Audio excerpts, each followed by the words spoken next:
হচ্ছে আমাদের বৌদির ঘর যাওয়ার রাস্তা। কালকে রাতে আমরা খুব একটা দেখা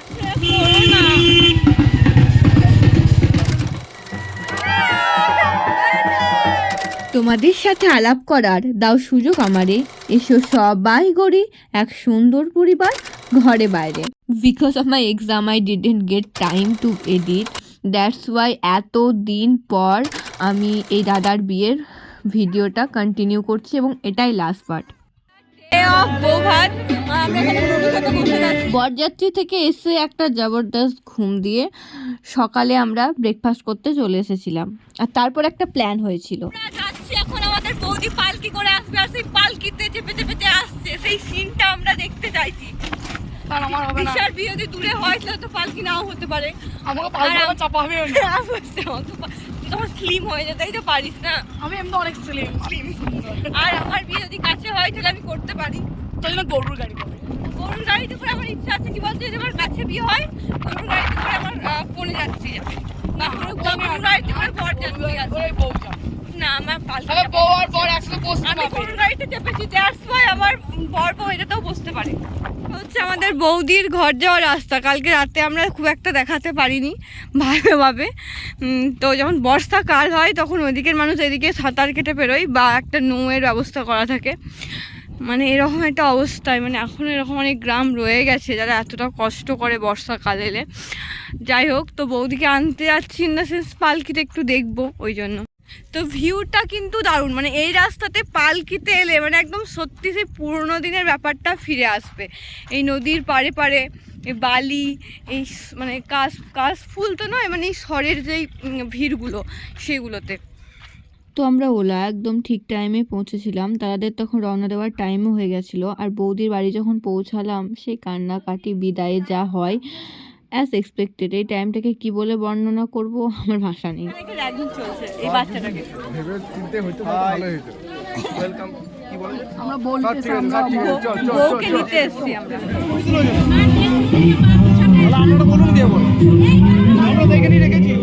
তারপর তো ওখানে রওনা দেওয়ার আগে যে সমস্ত নিয়ম সেগুলোই হচ্ছিল সারা। আর পালকির ওখানটাতে এত ভিড় ছিল, প্লাস ক্যামেরাম্যানরা ভিডিও করছিল, তাই আমি আর সেইভাবে কোনো ক্লিপ নিতে পারিনি। ওখান থেকে পালকি নিয়ে আমার দাদা বৌদি সবাইকে নিয়ে আমি, দিশা, দাদার আরও বন্ধুরা, আমাদের বাড়ি জামাইবাবু সবাই মিলে রওনা দিয়ে দিলাম। তোলো তোলো তোলো।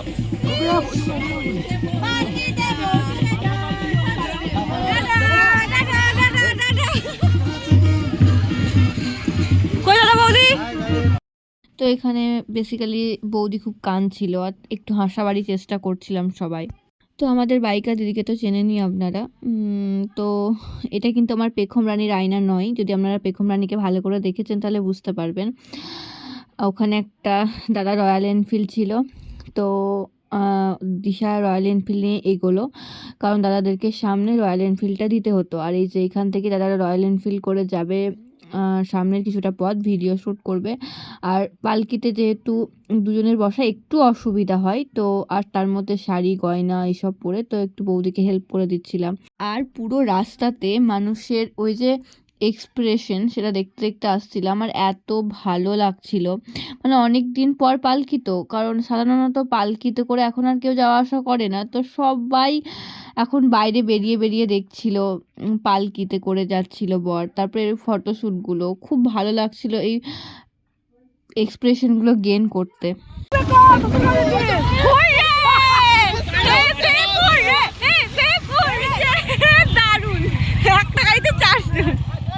যেহেতু ভিডিও শ্যুটটা ড্রোন নিয়েছিল তাই এই রাস্তাটা গোটাটাই রয়্যাল এনফিল্ডে করে এলো।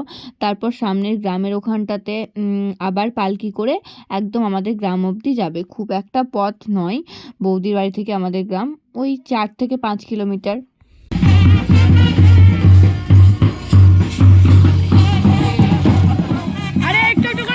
একটু করে চলো, ঘরে তালা লাগিয়েছে।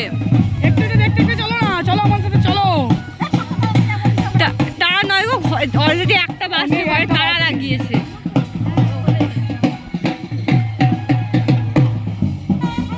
ফাইনালি এত মানুষের এত এক্সপ্রেশন গেন করতে করতে, এত মজা করতে করতে পুরোটা রাস্তা আমরা শ্রীরামপুরে চলে এলাম। আর শ্রীরামপুরে এসে দেখলাম বৌদির আরও ননদেরা বৌদিকে ওয়েলকাম করার জন্য দাঁড়িয়ে আছে। আর এখান থেকে আমরা ভীষণ মজা করতে করতে আমাদের শ্রীরামপুরে প্রবেশ করলাম। যেহেতু বিয়ের বৌভাতের দিন এটা, প্লাস গ্রামের মানুষ, বিয়ে বাড়ির লোকজন, এত ভিড় এখানটাতে, আর কি যে ভালো লাগছিল, অনেক দিন পর গ্রামে এরকম একটা বিয়ে হলো।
বিয়ে মানেই এত এত রিচুয়ালস, তো এসে আবার আশীর্বাদ পর্ব শুরু হয়ে গেল। কারণ দাদা বলেই দিয়েছিল বিকালে আশীর্বাদে বসলে টাইম হবে না, দাদার প্রচুর ব্যস্ত থাকবে, তাই এসে এসেই আশীর্বাদটা করতে হলো, কিছু করার ছিল না।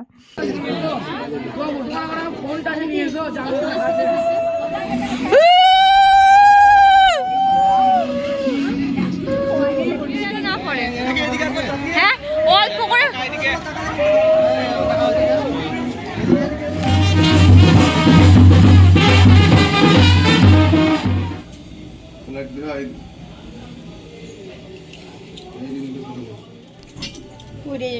দে দে দিদি।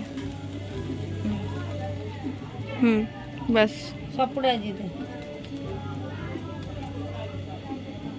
হয়ে গেছে, হয়ে গেছে। হয়নি কেমন করে এই ফোনের ক্যামেরা। মাছিগুলো খা। তো ওটা ওকে মজা করেই বলা হচ্ছিল যে মাছিগুলো খা, কারণ ও এসে এসেই বলছে এটা খেতে হবে। তো মা ওকে বললো যে না না, খেতে হবে না, এটা জাস্ট একটু নাকে শুঁকতে হয়। সমস্ত রিচুয়াল সেরে আমি আবার দুপুরে খাওয়ার জন্য বসে পড়েছিলাম। তো আমি এখন এই অবস্থায় হাফ ডান হয়েছে, এখন ঘড়ি কাটে 8টা। আমাদের মেকআপ আর্টিস্ট এত ব্যস্ত ছিল এতজনকে সাজাতে যে কি করব, নিজের লোককেই তো মানুষ বলতে পারে একটু দাঁড়াও, তো সে তো আমাকে দাঁড়িয়েছি। আর এদিকে আমার মায়ের এখন মেকআপ চলছে, মেকআপ আর্টিস্ট এখন খুব ব্যস্ত। মেকআপ আর্টিস্টের একটা ভিডিও কি না ইয়ে আছে, চ্যানেল আছে, সেটা হচ্ছে আঁখি ঘোষ, নাকি ফেসবুক প্রোফাইল আঁখি ঘোষ। তো ওখানে আমি কেমন শাস্তি না শাস্তি সেই সমস্ত কিছুর আপডেট আপনারা পেয়ে যাবেন। আমার সাজতে সাজতে প্রায় 9টা বেজে গেছিলো, আর এটা ছিল আমার ফাইনাল লুক।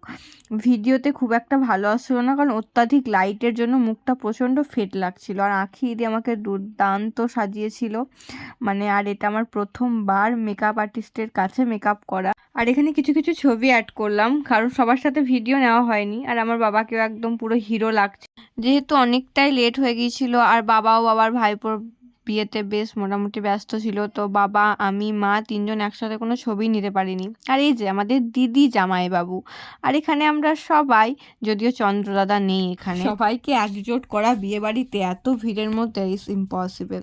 লুক এটা আমি জানি না এখানে কেমন লাগছে, বাট আমাকে সবাই কমপ্লিমেন্ট দিয়েছে যে খুবই ভালো লাগছে।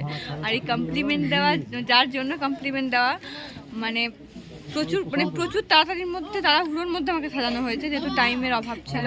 মাঝে মধ্যে কেউ না কেউ এসেছে। বল অপর্ণা, বল আমাকে কেমন লাগছে? সত্যি করে দারুণ লাগছে। আচ্ছা আচ্ছা, বউয়ের কাছে আমি নিয়ে যাচ্ছি। বল সুজাতা, তোমার বউর কাছে কেমন লাগছে? আর আমাকে ভালো লাগছে। আর তোর নিজেকে কেমন লাগছে? ভালো লাগছে না? ভালো লাগছে না? ভালো লাগছে। আর তোর বরকে কেমন লাগছে? আচ্ছা, দাম্পত্য জীবন সুখের হোক, ঠিক আছে। আমি এখন এসেছি সব কাজকর্ম সেরে, আর আর এইদিকে স্টলে সব শেষ। আমি ফুচকা 3টে ছাড়া আর এই যে বর বউ এখানে ফুচকা খেতে এসছে কিন্তু, আর বাকি কিন্তু সব শেষ খালি। স্টল শেষ হবে না কেন, যতক্ষণে আমি স্টলে গেছি ততক্ষণে বিয়েবাড়ির হাফ লোকজন পালিয়েছে। কারণ আমার তো প্রায় মানুষই আমাকে দেখেনি, আর প্রায় মানুষের সাথে আমার দেখা হয়নি, তাই লেট হয়ে গেছিলো। আর আমি এখানে যখন খেতে বসলাম তখন প্রায় 11টা 10-15। আমি যে ব্যাচটাতে খেতে বসলাম সেটা ছিল লাস্ট ব্যাচই বলা যেতে পারে। এরপর কনে যাত্রীরা বসেছিল, দেন আর একটা ব্যাচ যেটা বাড়ির আরও যে সমস্ত মানুষ ক্যাটারার বাকি ছিল তারা খেয়েছিল। প্লেট চলে এসেছে, আখিয়ে দিই। সবাই তোমাকে কেমন, আমাকে সাজানোর জন্য সবাই কেমন কমপ্লিমেন্ট দিচ্ছে সেটা তুমি জানবা। খেতে বসে গেছি উইথ মাই মেকআপ আর্টিস্ট। আজকে দিশাকে পাইনি কারণ আমরা আসতে অনেকটা দেরি হয়ে গেছিলো, ওরা অনেকক্ষণ থেকে ছিল। তা ওদেরকে বললাম খেতে বসে যা, আমি একটু লাস্টে মানে একদম বাড়ির সবার সাথে শেষে খাচ্ছি।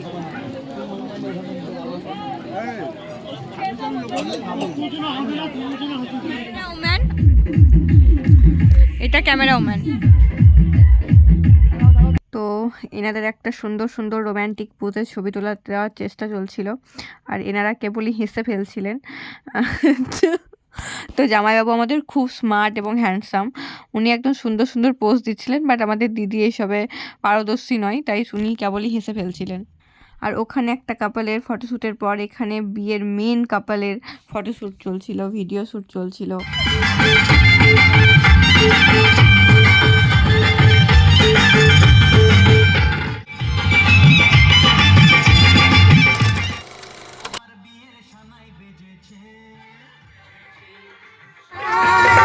মশাই মন্ত্র পড়া শুরু করে দাও, তারি বর্গে বসাও, ও মন্ত্র পড়া শুরু করে দাও, তারি বর্গে নিয়ে তোমায় তুলে নিয়ে যাব যখন ভালোবেসে সাত পাখি বেঁধে নিয়ে যেতে এসেছি দিতে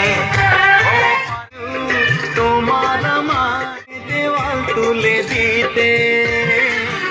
এখানে আমরা মাঝ রাতে ভীষণ নাচানাচি করছিলাম, আর আমাদের শুভ জামাইবাবু তো দুর্দান্ত ডান্স করেছে।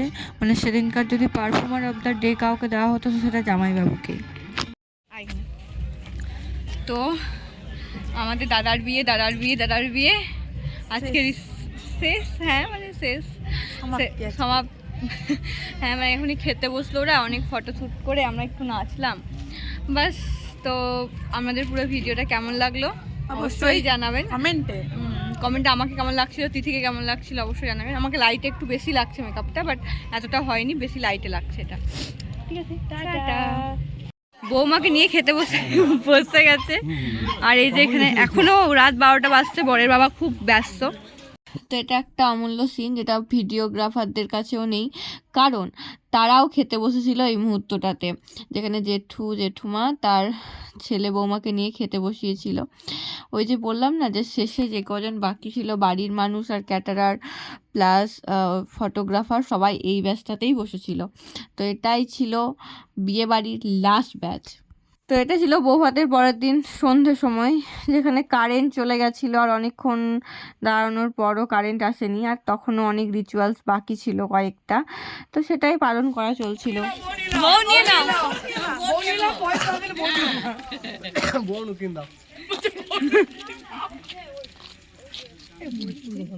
তো এখানে সেই পুকুরটায়, যেই পুকুরটাতে জল ভরে নিয়ে গেছিলাম আমরা ভোরবেলাতে, ওই পুকুরটাতে আবার থালা হারানোর প্রক্রিয়া চলছিল, মানে রিচুয়ালসটা চলছিল।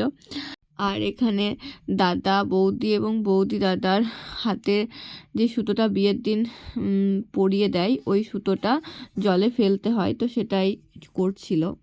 তো এটাই ছিল সূর্য দাদার বিয়ের লাস্ট পার্ট, এবং আমরা এই বিয়েটাতে প্রাণ খুলে এনজয় করেছি।